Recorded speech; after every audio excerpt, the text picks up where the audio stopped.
That's the wrong one.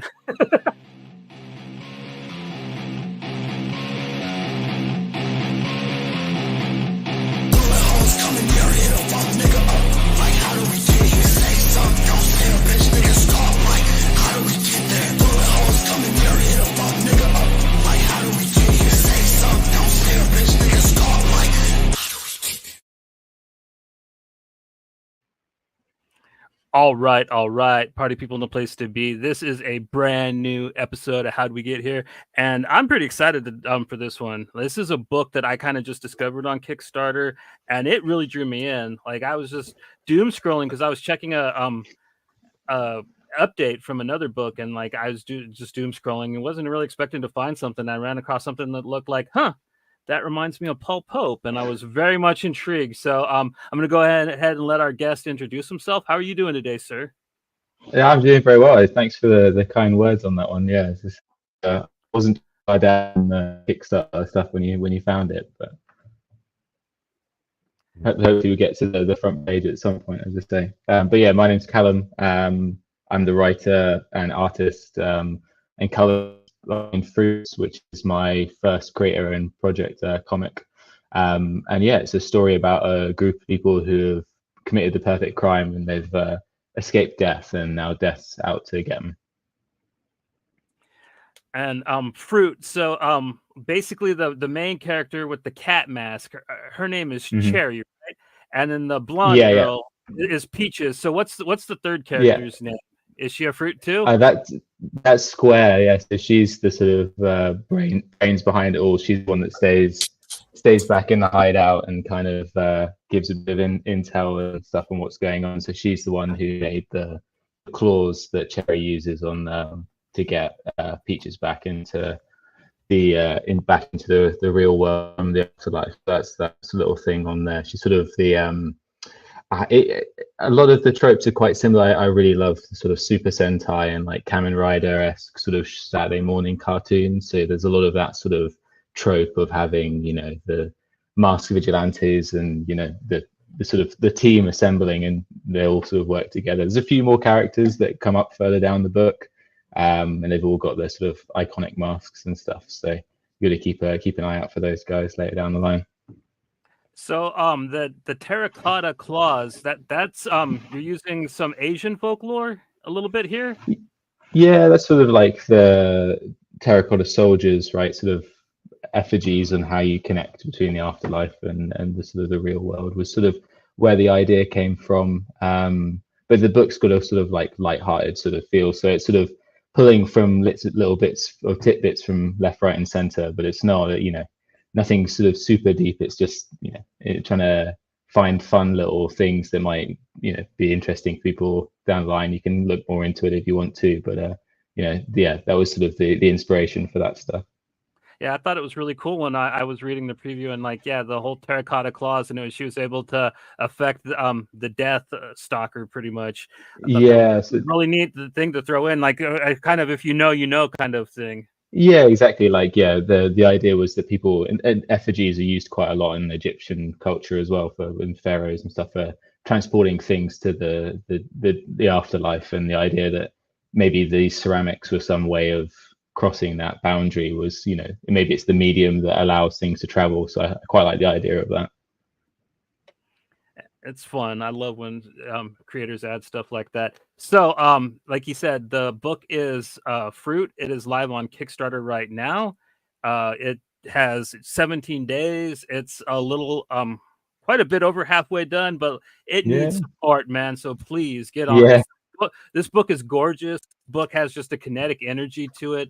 Like if you just go on the Kickstarter and read the preview, like the rooftop chase just alone, like hooked me, man. Like I had to back this thing. Like, so gorgeous. Thank you very much. Yeah. And I've got a few of the pages sort of kicking around. I've got this as one of the later ends of that chase that's sort of been working on right now before they get to the hideout. So that's one of the final ones. Just sort of working on things. It's all done by hand, so a lot of it's all done with an ink and a brush. So used an old Winsor Newton series 7 number 2, and that's about it really. That's all you need. Yeah, that's going hardcore though, man. That's real inking right there. Like, Yeah, I think it's kind of there seems to be more of a market for it now, and I thought that it was a nice thing, a nice challenge to do, you know. And there seems to be a lot of people in the collector world, especially in America, that appreciate the original art and like having that sort of stuff out there. So Mm-hmm.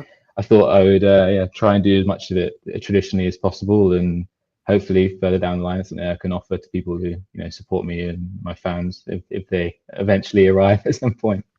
so do you color it digitally or do you color it? Yeah, so those ones are colored digitally. I have done some stories where they are like done traditionally, like painted. That's usually like gouache paint, so in like the full sort of Alex Ross sort of style. But yeah, so that's like I've done one of those. Yeah, so that was a gouache sort of commissioned Batman piece, and yeah, I've done a few. I was Spider-Man as well. I've done a lot of that stuff. So I've done those sort of things. I did yeah, a few trading card stuff that's not been released yet. So those things will hopefully come out soon. That was like my first stuff out of art school. So I did studied animation at university, and then this was the sort of first forays into the world really, and yeah, the industry and stuff. So it's been really exciting. But you kind of already caught fire a little bit, huh? You got this coming out, but you also got quite a bit of work coming your way from other people. You got the Raid anthology next month. You got a short story Yeah. called Run Rabbit.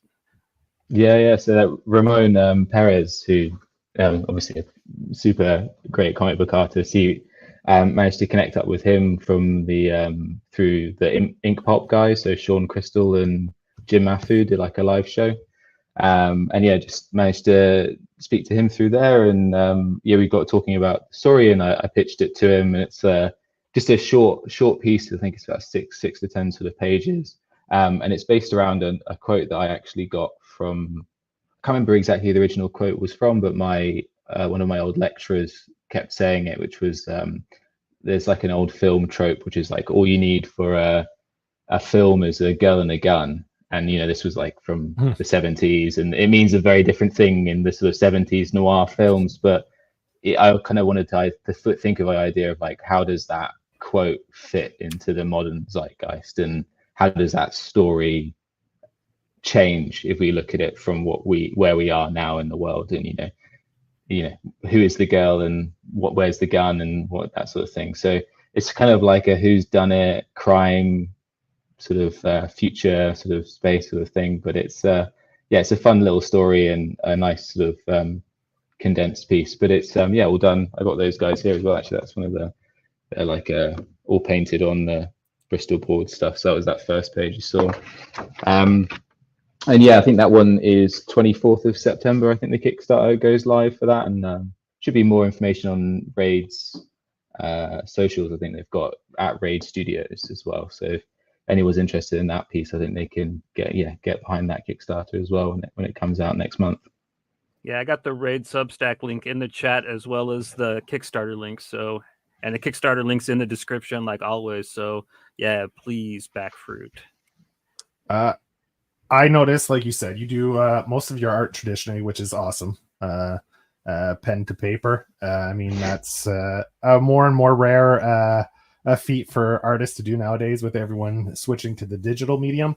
And I noticed on your Kickstarter, one of the tiers is you'll paint an original cover for backers. You have a tier there, so people could get an original cover painted by you as one of the backing tiers for the comic. Yeah, like a sketch cover. The reason I put this up there was because you see all these comic book artists at conventions, and I see them doing like the remarquees and on comics and stuff, and I just always think, I'd really love to be able to do that. So I thought, I'll offer it in the Kickstarter just in the hope that I get the chance to actually give it a go. And surprisingly, a lot of people have got behind it, and I'm actually really, really grateful for that. So yeah, I think there's quite a few that backed them. So I've got a few sketch covers to do right now. So, and it's pretty reasonably priced, I find, for what it is. You get the actual comic with the sketch cover, which is pretty cool. It's it's not it won't break the budget for someone, so they could get some original art at I won't say a discount, but I mean get in on it early before you get too big, and then you price everybody out. You know what I'm saying? Well, that's my feeling. I was like, I think there's a part in there's pay what you think you should pay what you think you're worth, if you know what I mean. But also there's kind of a concession in the sort of, this is my first Kickstarter, and I wanted to be able to make a good product, but I'm not necessarily looking to make a huge amount out of it. I just kind of want to make a really good book that I can provide to people, and part of that is being able to allow people to get access to the original and stuff, and make it a little bit more accessible. And just it part of it is just I want people to fall in love with comics again. And I think that certainly from my generation, there's less and less people that are reading comics, and I think that it's it's a shame. It's such a great medium and such a unique way of telling stories that I think it could really come back and rival the supremacy that a lot of the manga stories have on the younger generations. There's definitely a lot of European style comics, and you said with like Paul Pope and stuff, and I think that style the sort of early Vertigo comics can really come back, and there's some really unique stories that can be told within the medium, and I'm quite excited to hopefully bring that. And there's a lot of other artists that do great things as well. I've been recently reading Zoe Thorogood's book, and she's an amazing artist that is a great storyteller as well. I think it's called It's Lonely at the Center of the Earth, I think is the book. Yeah. And it's fantastic. We're trying to record an episode on one of her books, and we're cursed. It keeps getting. We've had storms here, so twice we've tried recording it, and it just my internet went out because the power went out. So we're trying to do a Zoe episode for Hack and Slash, and it just keeps falling apart on us. So we're kind of cursed when it comes to Zoe's work. No, I think there's some people who are fighting the flag for the comic book industry, and I'm hopeful that it will get a resurgence. But I like you said, it's your first Kickstarter, so I mean, you're trying to make a name for yourself as well. You have that short story that's coming, and like Johnny says, your work definitely has a flair. You definitely have a style that stands out as unique and on its own. So I think it won't take too long, and I think you'll be able to make a name for yourself. And and as you were saying, you're already pretty busy as is. So I mean, I think it's just a matter of getting your stuff out there and letting people get their hands on it. Yeah, for sure. And I think the wider comic community, so much of my recent conversations with people has all been through social media and YouTube, and just tuning in to live streams and parts of content creators that are doing stuff on there as well. Like I mentioned before, like the Ink Pulp guys, they have a live stream, and a lot of it is just about hanging out and sort of interacting with the community, and then they recognize that you're there and you're a sort of a member of it. And when I put out this sort of thing, Sean was like, oh, just email with me and I'll see what I can do. And then they showed it on their show, and really helped snowball just being an active member of it. I kind of was super appreciating, you kind of give to the community and the community gives back to you, really. So on your Instagram, one of my favorite things I ran across was these Sienkiewicz homages. Oh yeah. Do you have any plan? Did you just do these pages, or did you do any more of this? Well, that one, so that was my first. So I did a lot of fine art and stuff at university, and you do master's studies like people do of Sargent paintings and whatever. And I was like, I've always wanted to do a comic book. And I got that. Actually, I've got the book here because I was looking at it. I'm reading it again. This is my what's the original issue 1 from Electro Assassin. And I was flicking through it, and they did an IDW version of it that was the had his original artwork and stuff, and printed at a bigger size. And I bought that, and I thought I'll just copy out of it. And it was this page, that one that I did there. And I was like, I just want to try and learn a little bit about it, because he's just one of the most iconic comic book artists, I think, from out there. And he's just that sort of Baron story sort of style. He really brought fine art to the comic world, and especially with Stray Toaster. I don't know if you ever read that book, but it's a pretty pretty pretty wild ride, that one, with like photo montage and stuff, and it kind of just blew the door open on what is possible in comics for me. It was just kind of showed that it doesn't have to really be the sort of traditional style that we're all accustomed to. You can really try and push it and try and get the most out of the medium, because that's what makes the story, unique.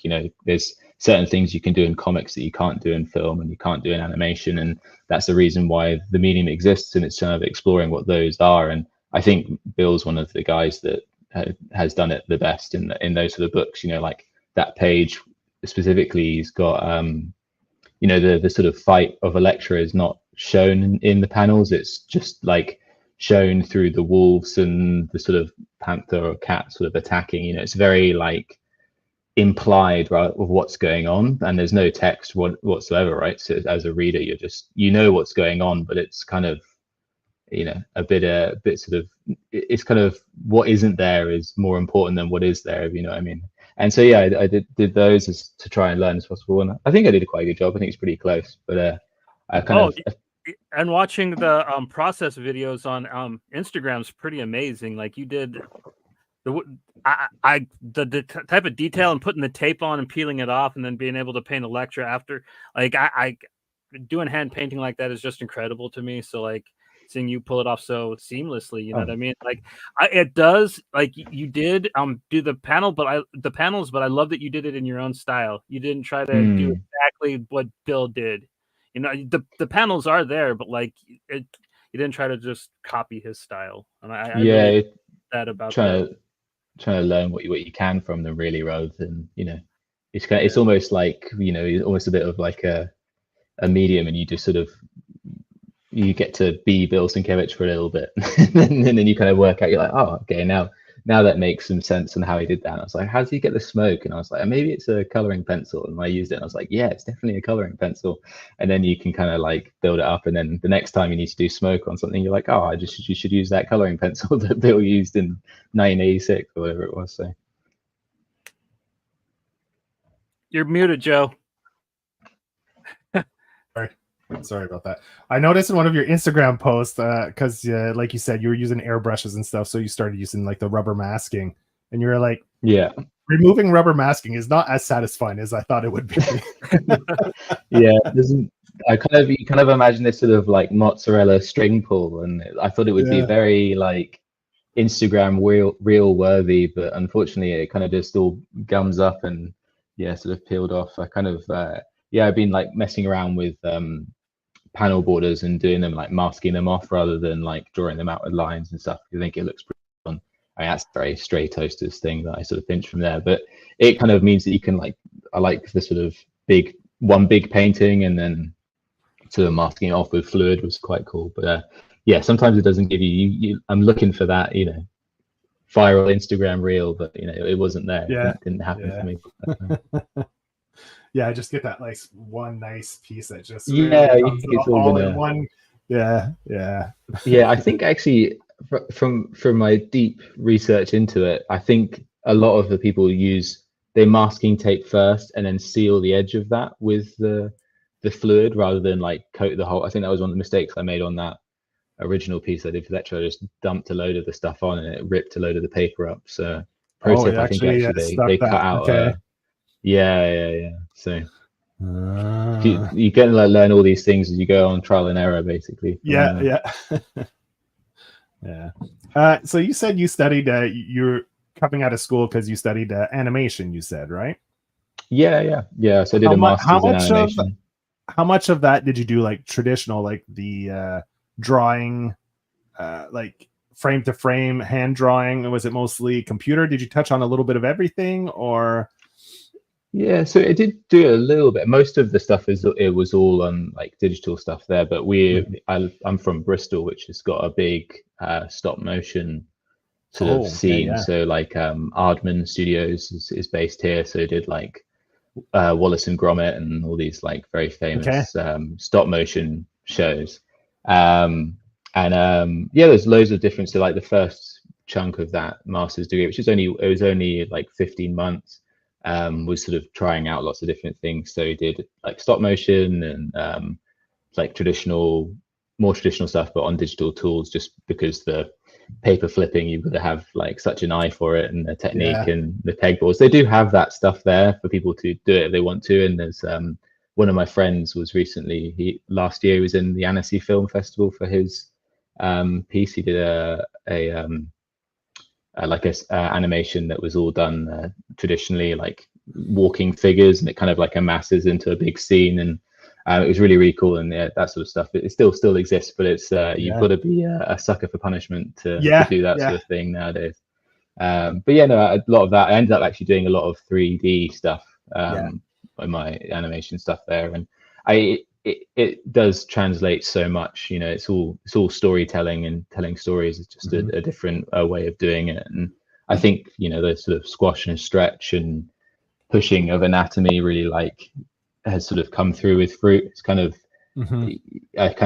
you end up drawing so many like smear frames in animation where things are like a bit distorted to make it look between the like key poses beginning and end. So it tends to mean that I used to drawing very weird stretched out feet or whatever, and because it kind of sells the movement, adds energy, adds exactly. So I kind of wanted to bring that through. And one of my other friends who did the Kickstarter exclusive cover, Nicholas, he's kind of known for pushing anatomy a lot in his painting and his work as well, and he's been a huge mentor and supporter of me throughout the years, also from YouTube as well, because he's got a YouTube channel that he posted on there, and I used to hang out in the live streams whilst they painted. And a lot of his stuff is like pushing facial anatomy, and you kind of realize that everything's possible if you sell it well enough, right? You know, like there's nothing is truly right or wrong when you're drawing like a figure, as long as you can like sell it. And there's that famous Frazetta painting where he's got 8 or like 16 abs or something, and it looks, you know, when you realize that you're like, I had no idea, but it's because he just sold it so well, you know. It looks so fantastic that you kind of don't realize that it's physically not possible. He did the original Rob Liefeld. I mean, I love Rob Liefeld stuff. I think he's great. I know that sort of era, like for me, kind of was it again, like comes to it, I feel like in Fruit a little bit, where it's like I just wanted to make something that looked cool, because that's all that mattered in the, you know, the 90s comics. You know, it doesn't really even matter that much. You just want a kid to look at it and be like, nah, that's cool, and then they'll buy it, right? I think there was like a little movement there for a while. For a while where people were too concerned with proper anatomy, and you know, like you're saying, you want to exaggerate things to sell the scene, right? The like just the motion, the impact, the, you know, like exaggerate it a little bit to really emphasize and sell it, like you said. And I think people get a little too caught up on realism and stuff like that. And it's like, it's a comic. You should have fun with it. You should be expressive. You know, it's a way of, you know, really putting your personality on the page. If you're just going to make it photoreal, you're not really putting that much personality into it, as far as I'm concerned. You know, so like when I look at your book, it oozes personality. You know, like I could almost, like without meeting you, I could almost like kind of feel a vibe of the type of person you are, you know, a little bit. Yeah. You know, it really reflects. I find, you know, when people have a certain style, it kind of, it's an extension of themselves, of the way they express. Their art is through themselves. So in a way, it's a form of expressing your own personality, but on the page. Yeah, no, I appreciate that. Thank you very much. No, it's it's an interesting one. I think you know, there's a time and place for the like academics of it all, and I love an Alex Ross book as much as everyone else's stuff. But I think there is like there's something in. I think a lot of it's in the moment that you choose for the comic, right? Like you can. One of the amazing things about comics as a medium is you get to pick the moment that you use to tell the story segment, right? So like the sort of like classic is, if someone's throwing a punch, you're not going to choose the middle bit where, you know, you can choose the like after moment where it's like the recoil of it, or you can choose the beginning where someone's the like wind up lunging for someone. Exactly. So you have like this choice of where you want to show the punch, and it's going to really change the way the scene looks, right? If you choose someone winding up, it's going to be a much more like tense situation. Nothing's happened yet, but it's about to happen. you exaggerate so it's really far, so you think that distance Yeah. that it's going to reach is just going to have that much more impact, right? You know, Yeah, like, exactly. build And that you're kind of almost anticipation. Yeah. Yeah, and you've got this sort of bracing for it, right? Whereas if you choose in your panel to show a scene where the punch is connected and someone's like, you can really show the damage that's been dealt by it, then it has a completely different meaning that it's come across. And I think that's the really exciting thing about comics is you get to pick the exact image that represents what you're trying to say, and I think that's the real power in the medium. So for Fruit, how far along is the book? Like how deep are you into it? So issue one's about halfway complete basically already now, in terms of like the pages and stuff.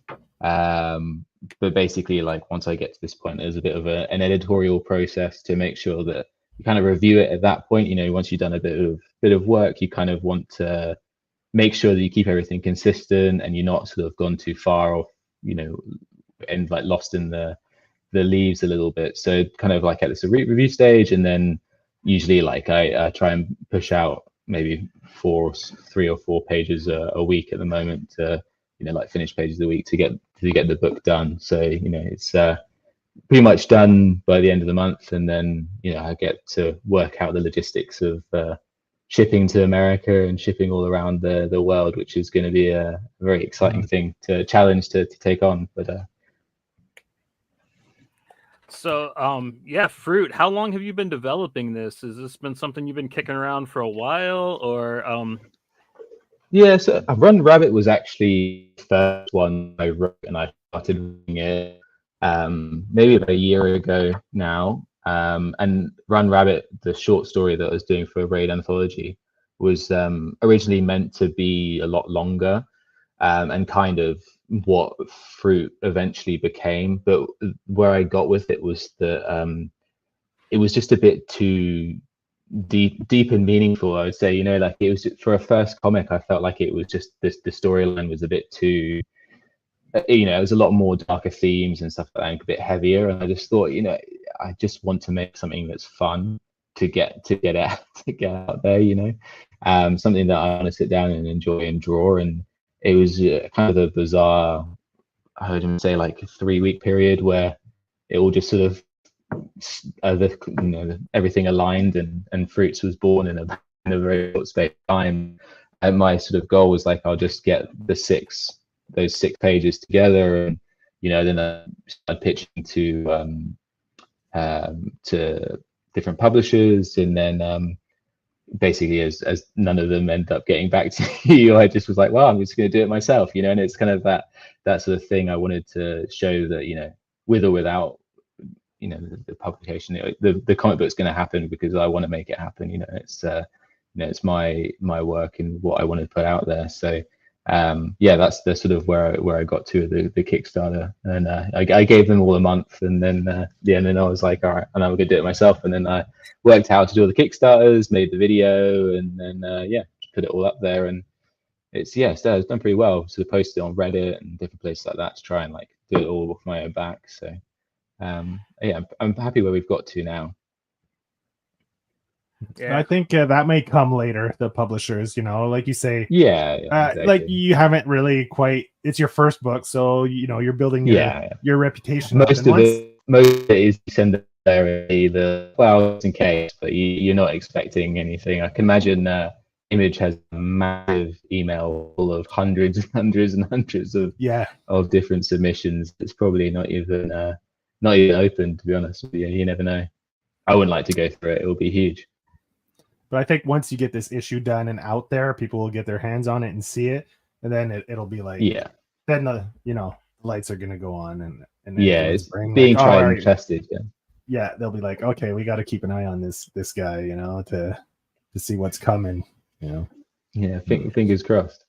Yeah, because your character designs are off the hook. Like Cherry, like did you just come up with her on the fly, or has she been like something you've been kind of designing for a while? I think I originally drew her quite a while ago in this sketchbook. It was like, like sort of I keep my sketchbooks, but she originally started off in like, there's like these pages that came through first, and like these sort of, you just sort of pull up a reference and stuff, and it kind of just evolved from there. And then I love the pose on that, like that yoga pose you. she's making there. Yeah. That's great. Yeah, Fantastic. I love that.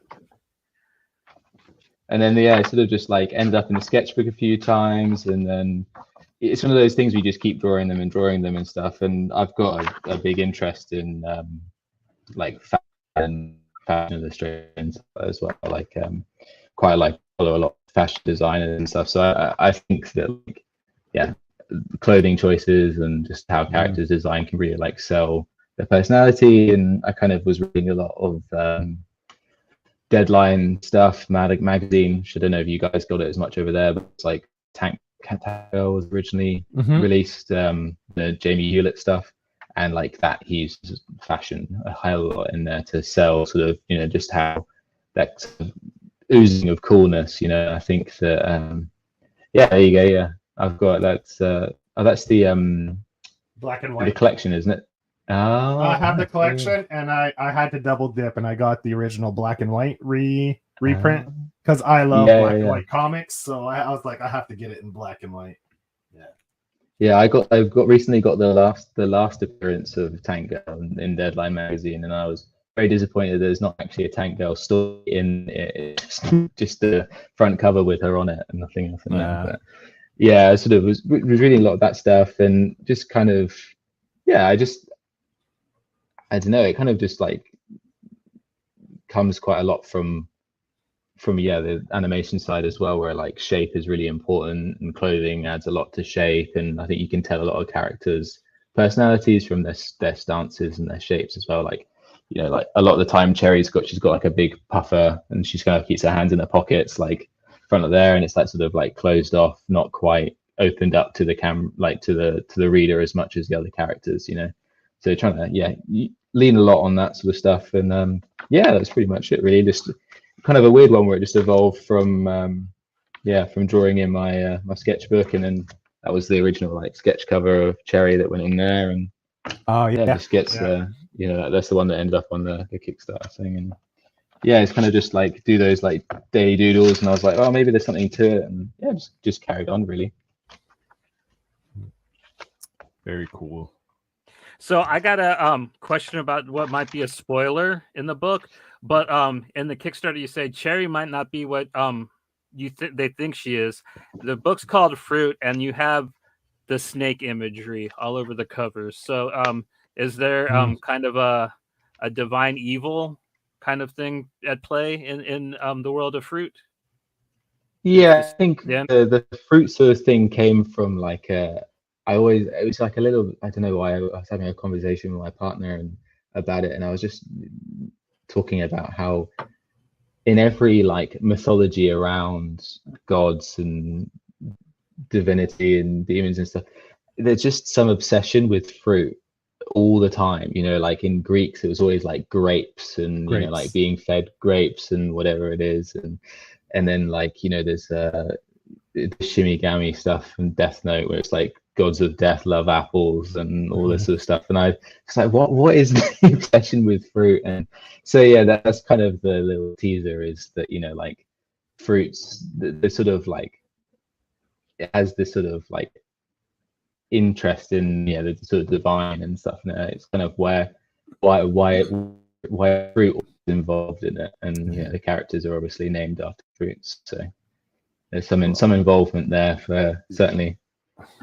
Well, in olden days, right, it was a sign of wealth and power because only the rich could afford fruit and stuff like that. So So I think it's very funny that how these sort of things change over time, and you're like how you can put that on your head and stuff. I was saying about the like girl and the gun stuff, meant something very differently in the 1970s than it does now, and I think there's a different story in that. So I kind of enjoy those little like brain itches my brain a little bit, those sort of things.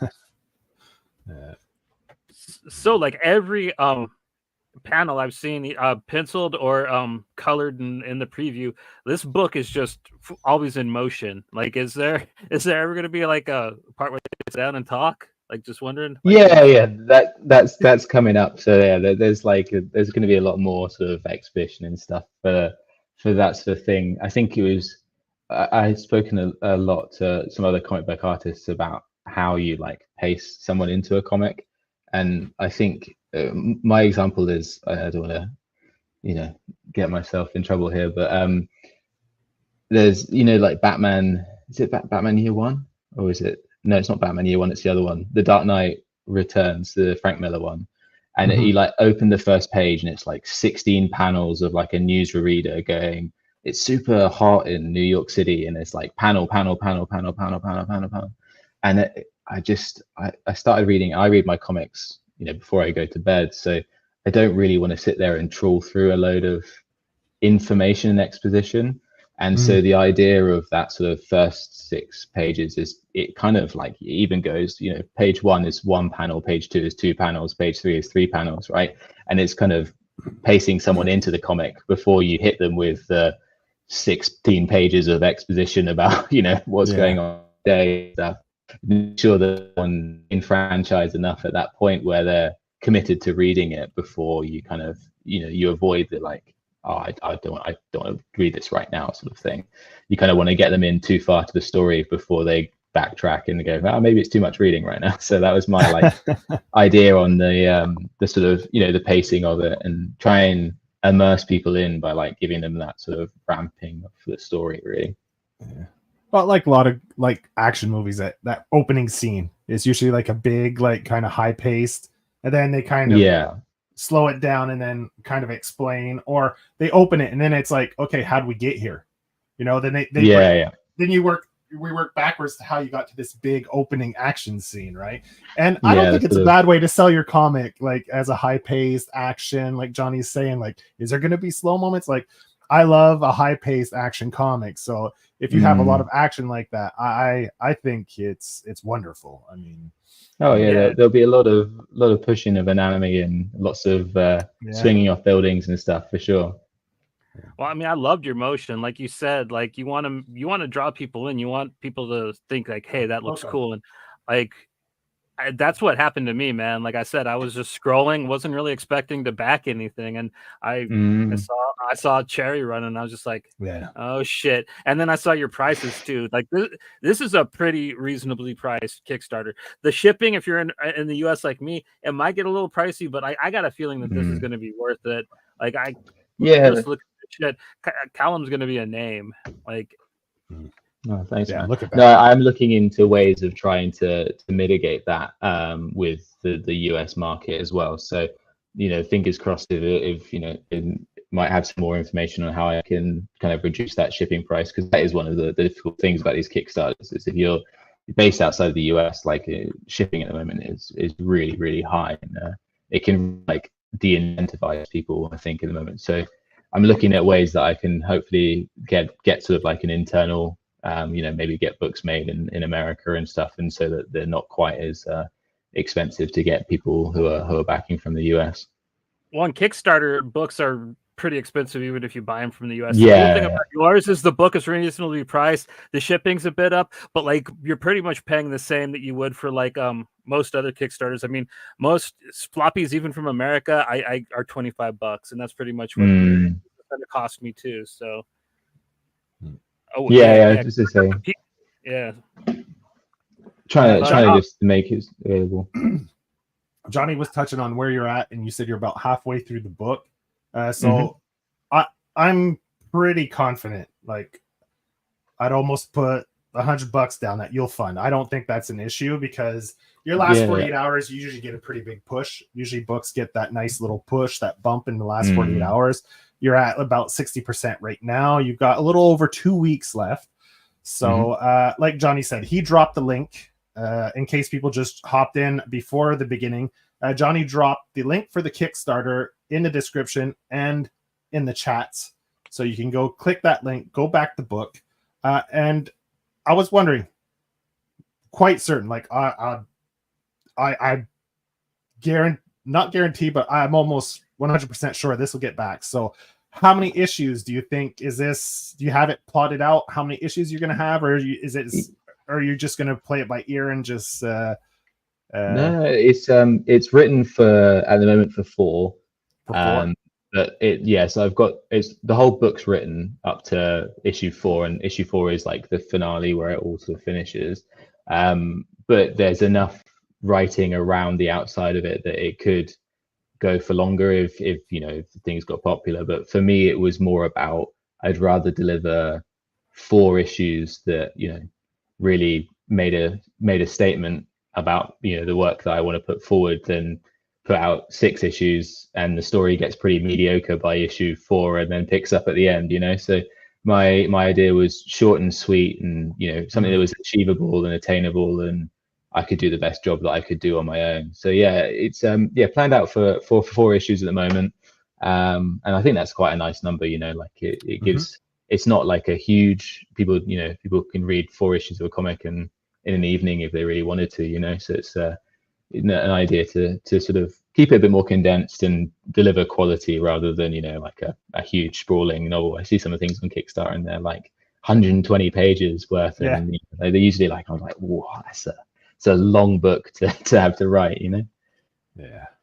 Yeah. But I mean, some people they do stuff and keep other projects on kind of working in the background, and they work on other things. And then they come out with that big one, like, whoa, I've been working on this for 10 years, and they're amazing as well. I was like, oh man, that's do that for 120 pages, and all the art's like insane too. It's a great thing to see. As I say, it's my first sort of foray into the Kickstarter world, and I'm surprised at like the community that's behind it, and the sort of just the diversity of projects that you can find on there as well.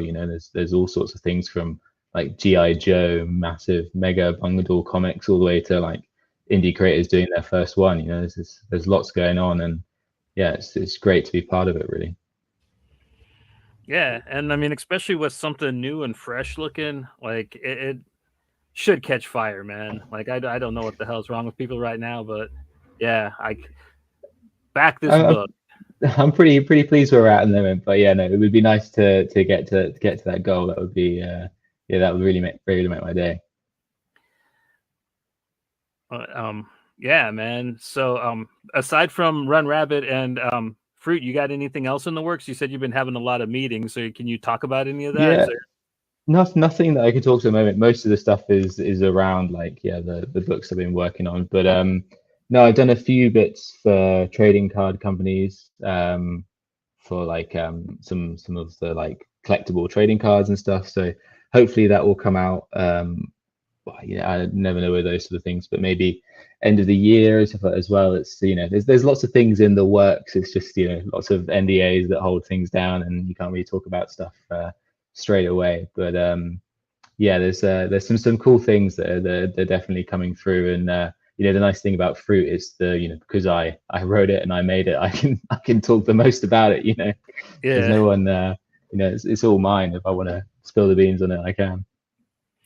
Well, that's cool, because like some of your earliest stuff on your Instagram was you painting Magic the Gathering cards. You trying to your own one. So that's cool that you're kind of actually in the card game now. Not there yet, but more of the like comic cards of those ones that exist. But that would be something I'd love to do in the future at some point. I know that Daniel Warren Johnson has done a few Magic cards, maybe a year ago. He did a couple for a set a few years ago. So he's like specialty ones. So like there's always hope that they'll come and ask you to do one. But I'm a big fan of for those cards. So is Daniel Warren Johnson kind of like one of your inspirations, kind of like a guy you... I actually discovered Daniel's stuff, and posthumously is still not the right word, but like after I started on Fruit, which is quite funny. I think Paul Pope is a huge inspiration before my work from my work and stuff, and he obviously casts quite a long shadow. I kind of found Daniel through his YouTube, because he does like live streams on Fridays and stuff, and found out more about his stuff and heard about his Transformers comics and what he'd done with Transformers and like kind of revitalized that intellectual property really in the comics world. And he just won 2 Eisners for it, which is amazing.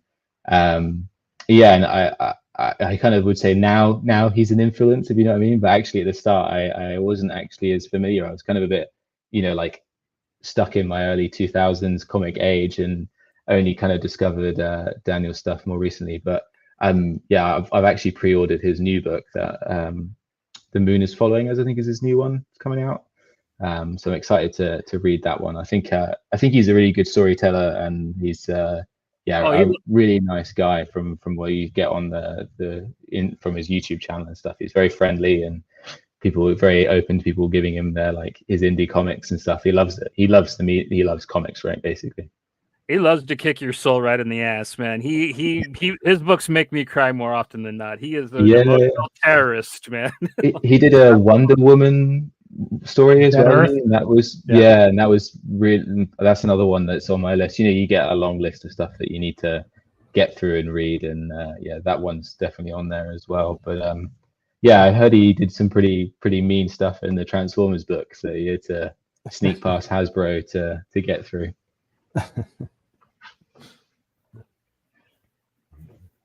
You got any thing out you want to plug, man? Like your Instagram is pretty much your name, but with a dot in between.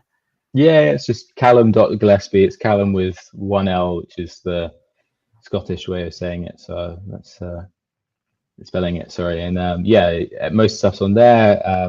I have a YouTube channel, but I don't post as regularly as I probably should on there. It's spreading myself a bit thin. I actually did like some like videos at the beginning of like sort of I'm writing a comic and like this is my sort of process of how I was sort of going about it, and then kind of got too involved in actually writing the comic and less about making videos about me writing the comic, if you know what I mean. So it's hard out there being a content creator in the 2020s. Also there's TikTok as well for anyone who's on there as well. It's just Calum Gillespie as well. So I post stuff about just things in the studio, inking pages and stuff like that as well. So it's mostly just if you want to see videos of me drawing the pages and a little bit about that sort of stuff and some of the early scans and stuff. It's all on there. Very cool. Very cool. Since it was just con season, did you go to any cons, or do you have any coming up that you might attend? You got anything like that scheduled? I have been the only one that I will be at is Thought Bubble, because my partner's actually got a stand there. She's an illustrator as well, so I will be there. I don't actually have a stall. Is next year, I think, is the year that I'm going to travel to a lot of them. I'm going to definitely try and do Heroes Con. That one next year, and then a few, I think, like I've been recommended Baltimore comic conventions also meant to be quite good. Trying to get more towards the American ones really, and just sort of get myself on the table and get some books out there and sort of meet some people really. I can't remember the other ones that we got recommended, but as I say, it was kind of difficult this year applying because a lot of my earlier stuff was held back on NDAs, and then Fruit wasn't quite ready yet. So you're kind of like, I am doing this. I swear, I just can't show you. And then they were like, well, okay, when you do have some stuff, we'll talk then. So next year is going to be the year for traveling and doing the convention circuit, I think, for sure. Well, possibly next year you'll also have maybe 2 issues of Fruit. You'll have your short story in the other one in the anthology, so you'll have be able to table a few things for people to having somebody there. There's nothing you want than just sit there at an empty table, right? I've got to fill it with something. So so we'll give you another full year to work on your stuff. And that's good. All right, man. Calum, I wish you the best of luck. I urge everybody, please back this book. It looks so exciting. It looks so fresh. The characters are rad, and Calum is just a rad dude, man. That's pretty much it. We will be back on Thursday. We're going to be having another interview with another UK artist, Elliot Wright, who also has a Kickstarter running right now, Hellbound. And we'll see you guys then. Everybody take it easy. Thanks for your time. Cheers, guys.